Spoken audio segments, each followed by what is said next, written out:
On se croirait presque à l'ouverture des soldes dans un grand magasin parisien, sauf que la scène se passe dans la halle du marché de Samatan. Et dans ce petit village du Gers, c'est comme ça chaque lundi à l'approche des fêtes de fin d'année.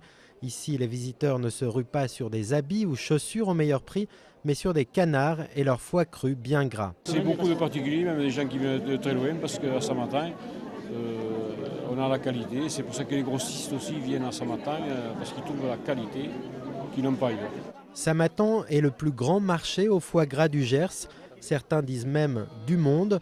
Ce lundi matin, 1200 kilos de foie cru sont partis en moins de 20 minutes. C'est élevé en plein air, c'est gavé avec du maïs du terroir. Il n'y a pas de produits chimiques qui rentrent dans les conditions, donc à la limite, ça ne peut être que du bon. Du bon et surtout du moins cher. À un peu plus d'un mois des fêtes, il faut compter une bonne trentaine d'euros pour un kilo de foie de canard. Si on le prépare ensuite à la maison, cela revient moitié moins cher que de l'acheter prêt à déguster. Encore faut-il savoir quel morceau choisir, mais ici tout le monde ou presque est connaisseur. Il faut le prendre pas trop grand, c'est le mieux, et un peu souple. Hein. Et comme pour le poêler, c'est pareil, il ne faut pas qu'il soit dur.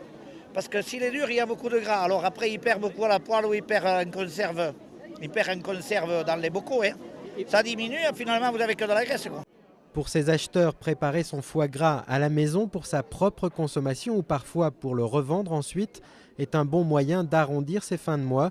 Malgré la crise, les ventes de foie cru ont bondi de 18% l'an dernier. C'est 5 fois plus que celles du foie gras prêt à consommer.